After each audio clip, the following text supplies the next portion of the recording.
Good day, everybody, and welcome to another edition of the Military and Foreign Affairs Network. I am your host, the voice of reason. Today we are continuing our ongoing coverage of the Eritrean invasion of Tigray, along with the civil war that is taking place inside the former state of Ethiopia. So first, before I get into the battlefield coverage of what is happening on the ground, it's interesting to note that Secretary of State Blinken of the United States has identified the conflict taking place in the Tigray region as northern Ethiopia. I wonder how many of those folks living in quote-unquote northern Ethiopia, the Tigray region, feel as if they are part of what is now the former state of Ethiopia, given the fact that the Eritrean army has been allowed by the Abiy Ahmed government, the Abiy Ahmed regime, to enter the Tigray region, and according to Secretary of State Blinken, northern Ethiopia. Interesting comment. But anyway, to the news on the ground.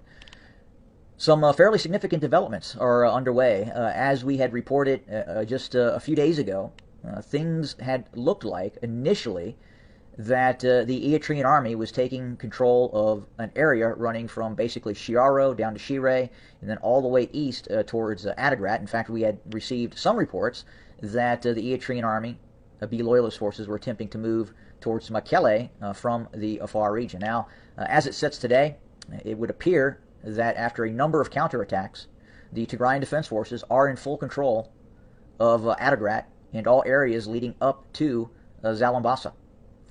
It's reported that there had been a number of engagements along the B-20 highway, and Eritrean forces have since pulled back towards Zalambasa, or the Eritrean border. Furthermore, it would appear as well that well over 1,000 Eritrean army forces are now surrounded within the vicinity of Adwa. It is also apparent that the Tigrayan Defense Forces have cut off the B-30 highway in a number of areas in between Shire and Axum. So we don't know where these locales are, but it's understood right now that it's very difficult for the Eritrean army, one, to reinforce its forces near Adwa,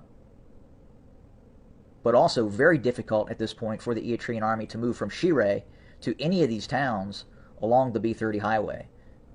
Now, we reported on that large-scale ambush that took place near Adwa, in which over 40 vehicles were destroyed, and an unknown number of Eritrean army forces killed, wounded, or taken prisoner. But again, right now the situation is becoming much more fluid in terms of who controls what.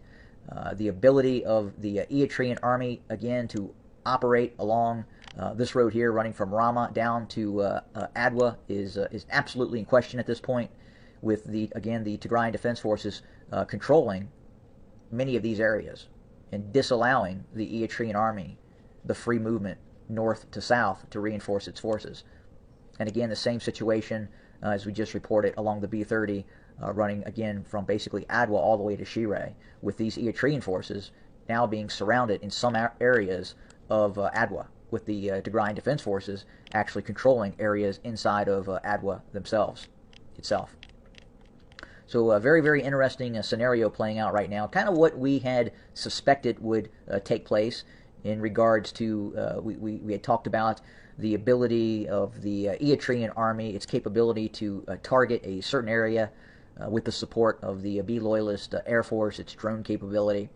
And they have been able to do that to some extent when they focus on one target. But maintaining control of that area, of once they take it and move on to another a destination or a targeted town or city, they are having significant problems maintaining control of areas that they cannot reinforce with additional forces. So again, it looks like, at least on the surface, the Eritrean army is starting to progressively lose control of the situation in the northern Tigray region, again running from Shire, Axum, Adwa to Adwa. Right now, I don't believe Adwa's in question. It sounds like the Tigrayan Defense Forces are now in full control of Adwa. and the vital road junctions running from the A2 to the B20 to the A2 further south. And again, further to the north near Zalambasa, there are reports that the Tigrayan Defense Forces still are in control of areas all the way up to the Eritrean border. And as we had talked about prior, yeah, the Eritrean army moves in along these major road routes. But to the east and to the west, these Tigrayan Defense Forces, they tend to fall back and they wait for these forces to pass, and then they engage the logistic lines of the Eritrean army. And then in some cases, those forces, they continue to move inside of the Tigray region itself. And that's kind of why we've seen the situation as it is right now. Again, TDF controlling Adwa, most of the areas along the B20 highway. Again, Adwa right now is now in question, with reportedly over 1,000 Eritrean soldiers now being reported surrounded in a part of Adwa as we speak. And again, difficult, very, very difficult situation for the Eritrean army to continue to supply and move forces in, especially near Adwa and north of Adwa. But it looks like things, again, are progressively starting to fall apart for the Eritrean army. Again, we kind of had that breakout once they were able to take control of Shire. They moved down the B30, taking some of these towns, and then at one point, obviously, trying to consolidate hold near Adagrat, where they could move south towards Mekelle. But things are unraveling quite against the Eritrean army right now. And it looks like they are, in all probability, not going to be able to maintain control, not just of Adagrat, which we don't believe they ever completely had control over, but as well Adwa. In all probability, the way things are looking right now, the Eritrean army may have to withdraw from areas near Adwa, and if they are able to, head north and leave the Tigray region. But again, there's a very high probability some of these forces may end up surrendering to the Tigrayan Defense Forces, as again they are surrounded as we speak.